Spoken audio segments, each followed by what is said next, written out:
하나님의 은혜가 여러분들 가운데 함께 하시기를 주님의 이름으로 축복합니다. 여러분 사랑합니다. 우리 옆 분에게 가까이 가서 손은 안 잡아도요, 멀리서라도 손을 흔들면서 사랑합니다.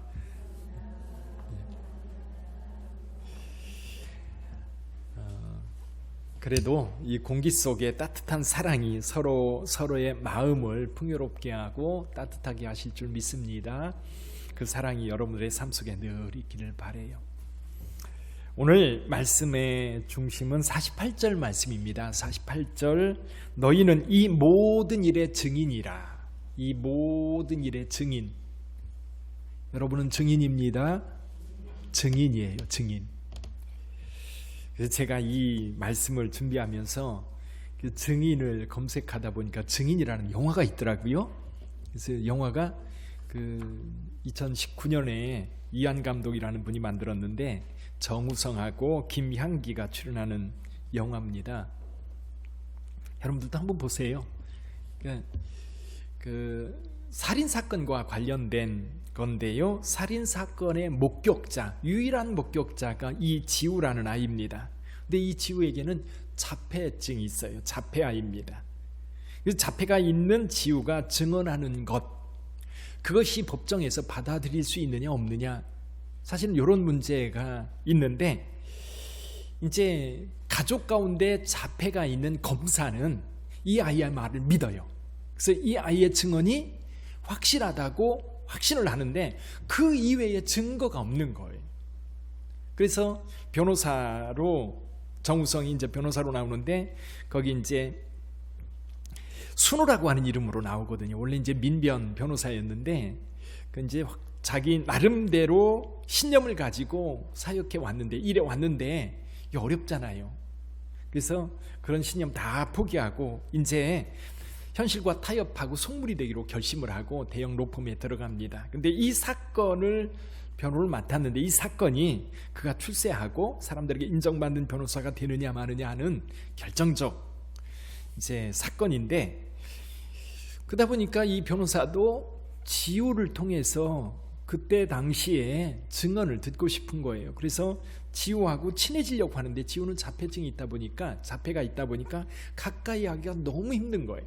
이제 두 사람이 점점 가까워지는 그 과정, 그러니 검사에게도 배우고 다른 사람의 조언도 듣고 그러면서 지우에게 가까이 다가가는, 그래서 마침내 지우가 이제 재판 속에서 증언을 합니다. 1심 재판에서 증언을 하는데 문제는 뭐냐면 1심 재판에서 이 자폐아의 증언을 인정할 거냐 마는 거냐라는 걸로 이제 진행이 되는데 이 증언을 받아들이지 않아요. 그래서 결국 1심에서 사실은 순호라고 하는 변호사가 이깁니다. 그래서 이제 살인 이제 혐의자가 풀려나게 되지요. 근데 이제 살인 혐의자가 나중에 이 지우를 찾아와가지고 협박을 해요. 그리고 이제 검사는 이 사건이 분명히 살인 사건이다, 이건 자살 사건이 아니라 살인 사건이다라고 확신을 하고 2심 재판으로 넘깁니다. 그리고 두 번째 재판이, 2심 재판이 열릴 때 이제 지우가 이제 증언을 해야 되는 거예요. 다시 한번 증언을 해야 되는 거지. 근데 1심 재판 때 많이 어려웠기 때문에 이제 2심 재판 때 재판을 앞에 놓고 증인 신청을 해놨지요. 엄마랑 지우랑 둘이 앉아서 대화하는 내용이 이제 제가 설교하는 내용하고 맞는 내용입니다. 지우가 방에 혼자 있는데 엄마가 들어와요. 엄마가 말합니다. 지우야, 증인해봤잖아. 얼마나 힘든지 기억하지? 그래도 증인이 되고 싶어. 지우는 할 만큼 했어. 그러니까 그 일은 잊어버리자. 엄마, 나는 말도 잘하고 글도 잘 읽지? 그럼. 그렇지만 나는 아마도 변호사가 되지 못할 거야. 자폐가 있으니까. 하지만 증인은 될 수 있지 않을까? 그러면서 엄마에게 하는 말이 그거예요. 나는 증인이 되고 싶어.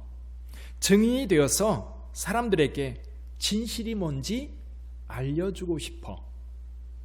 그리고 이제 재판정에서 증언을 합니다. 그러니까 귀가 굉장히 예민한데 멀리 떨어져 있는 사람의 소곤소곤 되는 소리까지 다 들어요. 이제 결정적으로 이 아이의 증언이 받아들여지는 게 그날 살인 용의자가 몇 마디 말을 했는지 108마디 말을 했다는 거예요. 그리고 그걸 그대로 흉내냅니다. 그래서 재판정에서 받아들여지고 이제 살인 사건으로 이제 용의자가 체포되고 살인을 사주했던 그 죽은 자의 아들 체포되는 장면으로 영화가 끝납니다. 여기에서요 굉장히 중요한 건 나는 증인이 되고 싶어. 증인이 되어서 사람들에게 진실이 뭔지 알려주고 싶어. 그게 증인이에요. 그렇죠? 진실이 뭔지 알려주고 싶은 거예요. 진실이 뭔지. 그래서 증인은 진실을 알려주는 사람이다. 어떤 일에 여러분들 증인이 되어보신 적 있으세요? 물론 우리가 살다 보면 서로에게 야 맞지 그러면서 이게 진실을 요구할 때가 있잖아요. 물론 법정에 서서 우리가 선서하고 하지는 않지만 그런 일들이 많이 벌어지는데 과연 우리 사회 속에서 거짓 없이 진실하다라고 하는 것, 뭐 기억이 안 나고 또 뭔가 좀 잘못 판단하고 이런 것들은 있을 수 있지만 사실은 우리 사회는 정직하고 진실한 사회가 아닙니다. 그래서 이제 수사를 하는 수사관들은 늘 집에서도 그런다고 그러잖아요. 집에서도 늘 먼저 의심부터 한다고 그러잖아요. 먼저 의심부터. 직업병. 그래서 여러분이 형사법정에 서서 증인이 선서를 하고 서명을 하고 증언을 합니다. 그러니까 선서한 내용 이런 거더라고요. 양심에 따라 숨김과 보탬이 없이 사실 그대로 말하고 만일 거짓말이 있으면 위증의 벌을 받기로 맹세합니다. 사인해 놓는 거예요. 거짓 증언하면 벌금 물거나 심하면요 구속되기도 합니다. 거짓말한 거에 대해서. 수사가 왜 필요할까요? 이 거짓말하는 거를 밝히는 거거든요. 거짓말하는 걸 밝히는 것. 사실을 밝히는 것. 이 사실을 밝힐 때, 진실을 밝힐 때 결정적인 역할을 하는 게 증인입니다. 증인. 오늘 본문의 말씀에 보니까 예수께서요, 너희는 증인이다. 그래. 너희는 이 모든 일의 증인이다. 자, 예수께서 이 모든 일의 증인이라고 할 때에 증인은 뒤에 붙어 있고요. 앞부분에 있는 게 있죠. 이 모든 일. 이 모든 일이 뭐예요? 이 모든 일. 지금 제자들에게 말하고 있거든요. 지금 상황, 요 말씀하는 상황은 바로 앞전에 어떤 일이 있었느냐면 엠마오로 가는 두 제자가 엠마오로 가다가 한 동행을 만나요. 그리고 그 동행과 최근에 있었던 일, 예수 사건에 대해서 이야기를 나누는데 이 사람이 가면서 성경에서 있었던 말씀, 성경 말씀을 풀어서 설명을 해주는 동안 어디에 도착했어요? 엠마오에 도착했어요. 근데 이제 이 동행은 계속 가려고 하니까 이 두 제자가 억지로 데리고 들어와서 이제 식사하고 주무시고 가라고 이야기를 했는데 문제는 같은 식사기에 앉아서 이분이 축사를 했는데 축사를 한 동안 제자들이 그제서야 깨달아요. 아, 주님이시다. 눈을 떠보니까 계셔요? 안 계셔요? 안 계신 거예요. 그래서 식탁을 앞에 놓고 이 두 제자가 우리가 길에서 올 때에 그분이 하나님의 말씀을 풀어 설명해 줄 때 우리 마음이 뜨겁지 아니하더냐. 주님인 것을 확신하고 그대로 돌아서 예루살렘으로 올라옵니다. 그 예루살렘에 올라와서 그 경험을 이야기하는 거예요. 그런 사이에 사실은 제자들도 아침에 이 여인들이 부활하신 예수님을 만났다는 얘기를 듣습니다. 그리고 그날 저녁인 거예요. 여기 오늘 본문의 말씀이에요. 제자들이 모여있는 그 자리에 예수께서 오셔서 인사합니다. 너희에게 평강이 있을지어다. 여러분에게도 평강이 있기를 바랍니다. 주님께서 너희에게 평강이 있기를 원합니다. 그 순간 제자들이 얼었어요. 얼음. 실제 요즘 표현으로 말하면 얼음이 된 거예요. 딱 굳어져 버렸어요.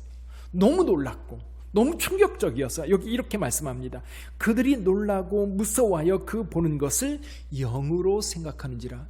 이게 제자들은요 환상을 보는 것 생각했어요. 이게 뭐지? 근데 여러분 영이라고 하는 것 형체가 없잖아요. 그 환상으로 만약에 봤다면 똑같이 경험되어지기가 어려울 거예요. 근데 거기에 서 계신 예수 그리스도 분명히 그들의 눈으로 보고 있고 그들이 음성으로 듣고 있는 거예요. 이게 너무 충격적이어서 제자들은 얼음 상태가 되었지요. 놀라고 무서워요. 그래서 예수님께서 말씀합니다. 어찌하여 두려워하느냐? 어찌하여 마음에 의심이 일어나느냐? 그러면서 말씀하세요. 내 손에 뭐가 있어요? 뭐가 있어요? 못자국. 두 손 다 보여줬을 것 같아요. 두 손 들고 봐라. 못자국. 그리고 발 들어서 발도 보여줬을 것 같아요. 못자국. 나중에 도마에게는 어떻게 해요? 옆구리까지 보여주시죠. 옆구리까지. 그러시면서 말씀합니다. 영은 살과 뼈가 없으되 너희 보는 바와 같이 나는 있느니라. 이 말씀을 하시고 손과 발을 보여주시는데 제자들은 너무 기쁨으로 아직도 의심하는 자가 있었다. 그래서 그 의심을 예수님께서 잠재우기 위해서 또 하나의 실증을 보여주셔요. 여기 뭐 먹을 거 없냐? 먹을 거 없냐? 그랬더니 생선 한 토막을 드리니까 그들이 보는 앞에서, 여기 보니까 몰래 먹은 게 아니에요. 그들이 보는 앞에서, 그 앞에서 잡수셨어요. 영이라면 그럴 것 같아요. 음식물을 씹어서 넘기면 그게 이렇게 넘어가는 게 이렇게 다 보이지 않았을까? 투명 인간이었으면. 근데 예수님은 분명히 제자들에게 음성으로, 시각으로, 그리고 뭘로? 촉감으로 만져본 거예요. 그래서 예수님께서 분명하게 살아계신 부활체로서 부활하셨다라고 하는 것을 제자들에게 말씀해주고 있는 거예요. 이것이 그 증거, 모든 일 중에 한 가지예요. 그러니까 예수께서 죽으셨습니다, 부활하셨다라고 하는 그 경험을 증언하라는 거예요. 근데 그것만이 아니지요. 앞에서 그렇게 말씀하신 44절 읽어보지요. 또 이르시되 내가 너희와 함께 있을 때에 너희에게 말한 바 곧 모세의 율법과 선지자의 글과 시편에 나를 가리켜 기록한 모든 것이 이루어져야 하리라 한 말이 이것이라. 그러니까 지금 예수님을 경험하고 있는 제자들은 지금 부활의 경험만이 아닙니다. 어떤 경험이 있어요? 예수님과 함께 생활할 때, 함께 공생애를 사실 때에 제자들은 예수님을 따라다니면서 별의별 것 다 봤어요. 기억나는 게 뭐가 있습니까? 예수님의 제자들이 경험한 게 뭐가 있지요? 여러분 언뜻 떠오르는 게 뭐예요? 죽은 자가 살아나는 사건, 무리를 걷는 사건, 오병이어의 기적의 사건, 또 38년 된 병자가 고침받는 사건, 실로암에 못에 가서 눈을 씻으라 말했던 나면서부터 소경된 자의 눈을 뜬 사건, 가버나움에 어떤 일이 있었어요. 4명의 장정들이 한 사람 들것에 실어 왔어요. 중풍병에 고생하고 있는 그 사람, 내 자리를 들고 걸어가라. 그럴 때 그가 벌떡 일어나서 자리를 들고 걸어가는 뒷모습을 물끄러미 바라봤던 제자들이 얼마나 충격이었을까요? 얼마나 놀랬을까요? 그런 놀라움이 너무 많아가지고 감각이 무뎌진 걸까요? 그런 충격적 사건들이 너무 많았어요. 또 예수님께서 가르치실 때 그 말씀은 사실은 귀에 쏙쏙 들어오고요, 그 말씀마다 사람들의 마음을 시원하게 하는 정말 살아있는 하나님의 말씀이었어요. 바리새인들과 토론을 벌일 때, 이 사두개파 사람들과 대화를 나눌 때 그 옆에서 지켜보던 제자들 속이 다 시원했을 것 같아요. 그리고 너무 기뻤을 것 같아요. 야, 우리 선생님이야, 우리 선생님. 안 그랬겠어요? 우리 선생님. 거기에다가 죽으시고 부활하신 이 부활하신 예수님을 만났던 제자들, 그들을 향해서 예수님께서 말씀합니다. 이 모든 일에 증인이 되라. 이 모든 일에 증인이 되라. 자, 증인이 된다는 것, 어떤 의미가 있을까요? 증인이 되려면요 조건이 있어요. 그 중에 한 가지가 뭐냐면 목격자여야 됩니다. 아멘. 목격자여야 돼요. 증인은 느낌이나 상상력으로 증언할 수는 없어요. 증인은 자신의 경험한 것을 이야기해야 됩니다. 영화 증인에서 지우가 목격한 그것을 법정에서 증언하는 거예요. 마찬가지입니다. 예수님께서 제자들에게 뭐라고 말씀하셔요? 너희가 경험한 이 모든 것, 이것의 증인이 되라는 거예요. 예수님께서 구약 성경에 기록된 말씀들이 이루어져야 하리라 하는 말씀들이 마침내 다 이루어졌다는 것, 죽은 자 가운데서 다시 살아나신 예수님을 만났던 제자들, 예수님을 만난 경험, 예수님과 함께 했던 경험, 예수님이 하신 말씀에 들은 말씀에 대하여 그것에 대해서 증언하는 거예요. 이야기하는 거예요. 그래서요, 기독교 신학 가운데요, 굉장히 중요한 용어가 한 가지가 있어요. 그게 뭐냐면 사도적 전승이라는 말이에요. 사도적 전승. 이게 무슨 얘기냐면 예수님을 직접 경험한 사람들이 증언한 것이 바로 성경이라는 거지. 성경이에요. 예를 들면 이런 거예요. 우리가 이제 복음서는 예수님의 이야기입니다. 제자들이 예수님을 경험했던 것을 기록한 것이 복음서인데 마태, 마가, 누가, 요한, 이 네 권만 신약 성경으로 우리가 기독교 역사에서 받아들였어요. 근데 복음이라고 되어 있는 많은 다른 책들도 있었다고 그래요. 예를 들면 베드로복음, 또는 요즘에도 회자되었던 도마복음. 도마도 제자고요, 베드로도 제자인데 사실 베드로복음은 베드로가 쓴 게 아니에요. 다른 사람이 베드로의 이름으로 쓴 거고, 그리고 도마복음은 지금도 남아있어서 사람들에게 회자되고 있지요. 근데 도마복음 왜 성경에서 제외됐을까요? 왜냐하면 영지주의적 사상이 거기에 너무 많이 들어가 있는 거예요. 사실보다는 다른 외부적인 철학이 예수님의 이야기 속에 많이 들어가 있는 거예요. 그걸 초대교회에서 다 뺀 거예요. 사실의 증언, 사도적 전승만 성경으로 인정하는 거예요. 그것만 우리가 믿음으로 받아들이는 거예요. 그러니까 제자들이 경험했던 그 경험이 분명한 내용들만 우리에게 전해지는 겁니다. 이게 사도적 경험이고 사도적 전승이라고 그래요. 자, 우리가 그러면 이렇게 물을 수 있어요. 목격자. 그럼 저와 여러분들이 예수님을 전한다고 할 때에 예수님을 전하는 것은 목격자예요? 아니면 누군가 들은 거예요? 누군가로부터 들은 거잖아요. 우리는 예수님 직접 경험한 게 아니잖아요. 물론 예수께서 살아계시고 그리고 예수님을 경험했던 사도들이 그 사실을 우리에게 전해주기 때문에 우리는 믿음으로 그걸 받아들입니다. 근데 사실은 이것만 있는 게 아니에요. 저와 여러분들도요, 그 하나님을 오늘도 경험하고 있는 줄 믿습니다. 여러분들의 삶 속에 어떻게 하나님을 경험하고 계세요? 물론 여러분들 가운데 이렇게 말씀하시는 분 계실 거예요. 맞습니다, 목사님. 저는 늘 하나님과 함께하고 있어요. 하나님께서 늘 옆에 계시고 하나님께서 나한테 늘 말씀하여 주시고 나를 지켜주신 것 저는 확신합니다. 저는 분명히 말할 수 있어요. 근데 또 어떤 분은 글쎄 그게 사실이야? 정말이야? 그렇게 묻는 분도 계실 거예요. 근데 여러분, 지금까지 여러분이 신앙생활 오래 해오셨다면 가만히 생각해 보세요. 여러분이 기도한 게 응답되었다면 하나님은 살아계신 거 아닐까요? 아멘. 여러분이 분명히 하나님 앞에 기도했어요. 그런데 이게 이루어질 거라고 기도하면서 스스로 믿지 못하는 사람들 많아요. 그래서 오히려 기도가 이루어졌을 때 깜짝 놀라는 거예요.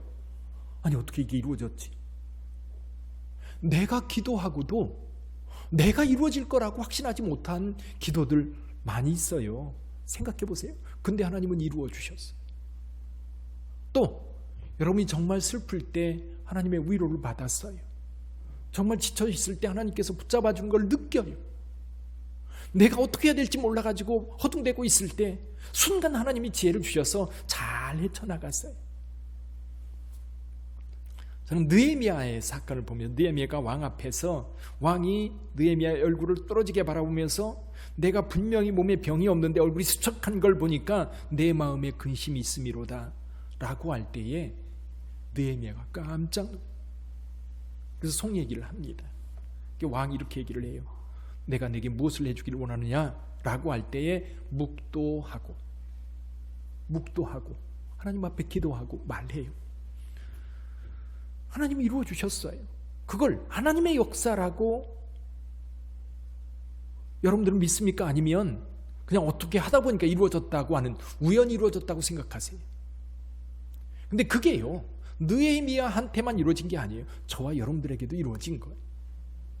제가 목회하면서도 그랬고 여러분들도 신앙생활하면서 가만히 보면 여러분이 경험한 하나님, 여러분이 믿는 하나님 말할 기회가 있었을 거예요. 이 증인이에요. 목격자, 목격을 토대로 한 증언을 들었고요. 그리고 우리도 예수님을 믿으면서 많이 하나님을 경험했던 거지. 두 번째로요, 증인의 굉장히 중요한 요소 가운데 한 가지가 진실이에요. 진실. 정직해야 되는 거예요. 정직해야 되는 거. 있는 대로 말하는 겁니다. 거짓을 말한다면 그것은 이미 증인으로서의 자격이 없는 겁니다. 증인은 경험한 것을 말해야 되는데 덧붙일 필요도 없고 뺄 필요도 없어요. 목격한 것 그대로 말하면 되는 거예요. 기억이 안 나는 거는 머리가 안 좋은 거니까 뭐 그거는 그렇다 치고요. 근데 일부러 기억 안 난다고 말하는 사람들 많잖아요. 그렇잖아요. 자기한테 불리하니까 기억 안 납니다. 발 빼는 거죠. 그 텔레비전에서 많이 보잖아요. 유명한 정치인들, 정말 우리나라에 내로라고 똑똑한 그런 사람들이 자기 모릅니다. 기억 안 납니다. 안 나긴 뭐 안 나요. 자기 저거 하니까 발 빼는 거지.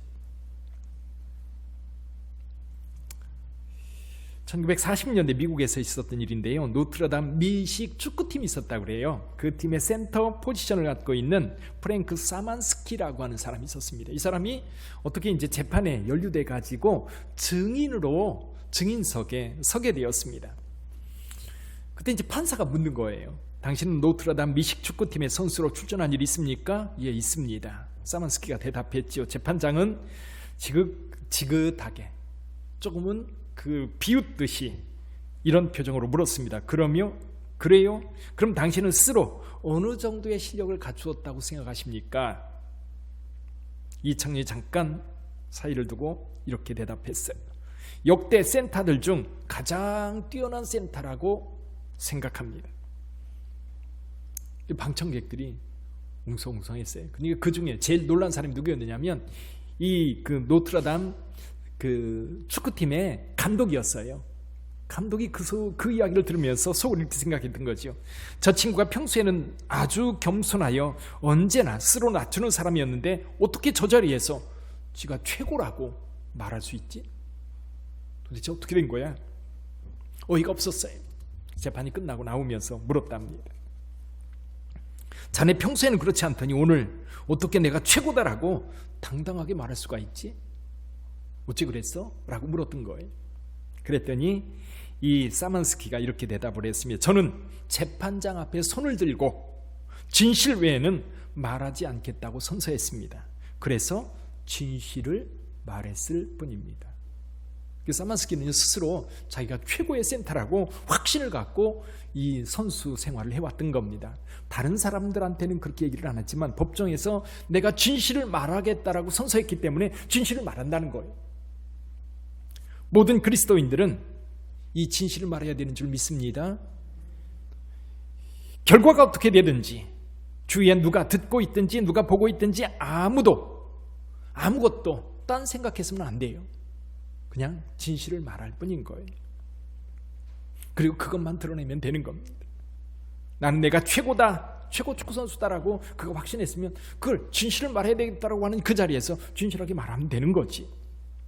그래서 잠언 14장 25절에서 이렇게 말씀하세요. 진실한 증인은 사람의 생명을 구원하여도 거짓말을 뱉는 사람은 속이느니라. 진실을 말해야 될 때 말하는 여러분 되시기를 바랍니다.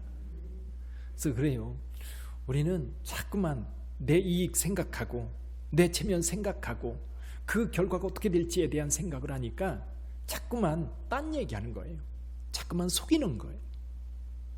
거짓말을 하는 거예요. 그리스도인들에게는 진실이 중요한 줄 믿습니다. 세 번째로 증인은 이 증언을 해야 되는 이유에 대해서도요 분명히 알아야 합니다. 그러니까 지우가 다시 한번 증인석에 서겠다라고 할 때에 그가 증인석에 서야 하는 이유에 대해서 사람들에게 진실을 알려주고 싶어. 그래서 쓰는 거예요. 내가 진실을 알려주고 싶다는 거예요.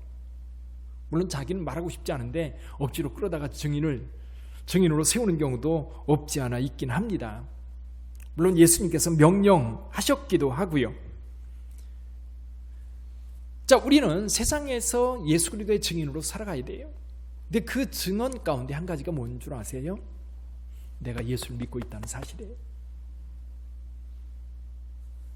전에 어떤 분이 회사에 들어갔어요. 거기는 이제 타 종교인들이 주로 이제 일하는 곳이었는데 자기는 그 회사에 이력서 쓸 때 당당하게 종교 안에 기독교라고 썼다는 거예요. 개신교라고 썼다는 거예요. 어때요, 여러분들은? 취직을 하거나 여러분들이 어디에 면접을 보거나 그럴 때 당당하게 여러분 그리스도인이라고 씁니까? 우리 빛된 교회 성도들은 다 쓸 줄 믿습니다. 당당하게 쓰세요. 근데 이것도요, 이것조차도 사실은 당당하지 못하니까 예수님에 대해서 우리가 증언할 때 또는 내가 경험한 예수 그리스도에 대해서 그냥 입 다물고 있는 거예요. 가장 기본적인 것은요, 내가 그리스도인이다. 난 예수를 믿고 있다. 그분이 나의 구세주다. 1999년 4월 20일 날 콜로라도 덴버시에 있는 그 덴버시의 그 남쪽에 리틀턴이라고 하는 지역이 있거든요. 거기에 고등학교가 하나 있었어요. 그게 고등학교가 콜럼바인 고등학교입니다. 들어보셨죠? 콜럼바인. 그때 총기란 사건이 나가지고 25명 그리고 용의자 2명까지 27명이 죽은 사건이에요. 미국에서는 이런 일들이 자주 일어나잖아요. 이 학교의 불량 서클 단원이었던 트렌치코트, 제목이 그런 거예요. 그 서클 이름이 트렌치코트. 마피아 단원 둘이 총기를 들고 들어와서 학생들에게 난사한 사건이죠. 이제 사건이 다 끝났어요. 근데 한 학생이 한 가지 그 현장에 있었던 일을 증언하면서 많은 사람들에게 감동을 줬죠. 그 내용이 뭐냐면 이거예요. 17살 됐던 캐시 버넬이라고 하는 소녀가 있었어요. 이제 트렌치코트 마피아 단원이 총을 얼굴에 딱 겨누면서 이렇게 물었어요. Do you believe in God? 너 예수 믿니? 너 하나님 믿니? 라고 물었던 거예요. 그때 이 캐시 버넬이 분명하게 대답을 했어요. Yes, I believe in God. 나 하나님 믿어. 이제 그 말이 떨어지자 그 아이에게 그 총탄이 막 쏟아졌죠. 그리고 그렇게 죽었습니다. 이 이야기가 알려지면서 미국의 10대들이 티셔츠를 만들어 입었어요. 티셔츠에 Yes, I believe in God 이라고 적혀 있는 티셔츠를 입고 다니면서 믿음 운동을 일으켰던 겁니다. 뿐만 아니라 플로리다 한 도시에서는 20대들이 2,500명이 모여서 이 신앙 집회를 갖기도 했지요. 그 집회 이름이 Yes, I believe in God. 이 집회는 마약 속에 찌들어 죽어가는 미국의 크리스찬 10대들을 깨우는 놀라운 일을 했던 거예요.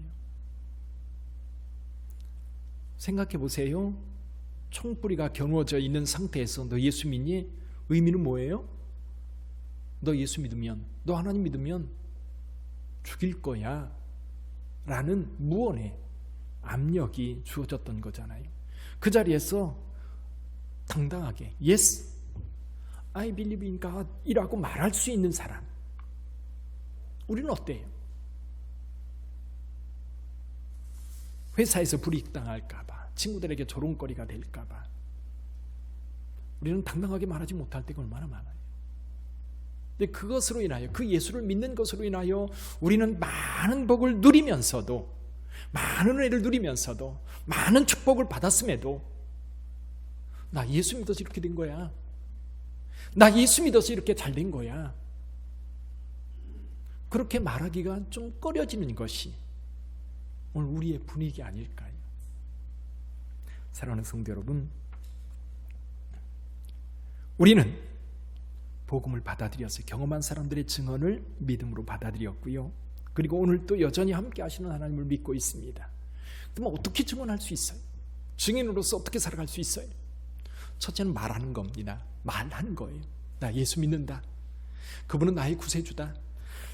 그분은 하나님의 아들이다. 그분은 죽었다가 살아나셨다. 그가 살아나심으로 우리에게 영생을 주셨다. 그는 다시 오실 것이다. 그 복음의 내용을 말하는 거예요. 또 한 가지는 말한 대로 사는 거예요. 말한 대로 사는 거예요. 아무리 말을 그럴듯하게 해도요, 말대로 안 살면 믿음 없는 거예요. 속이는 거예요. 힘들어도, 또 내가 좀 불이익을 당해도, 좀 손해를 봐도 당당하게 누구에게나 난 크리스찬이고 내가 믿는 예수에 대해서 당당하게 말할 수 있는, 그게 바로 빛된 교회 성도 아닐까요? 아멘. 우리 교회 이름이 빛된 교회잖아요. 세상에서 빛이 되라고 빛된 교회가 된 거예요. 교회도 세상에서 빛이 되고 여러분들이 있는 곳에서도 빛이 되는 거예요. 누구의 빛? 예수 그리스도를 그들에게 드러내는, 예수 그리스도를 나타내는. 그래서 결과가 뭐예요? 여러분들이 증인으로 서서 증인으로의 삶을 살 때 어떤 결과가 맺어져요?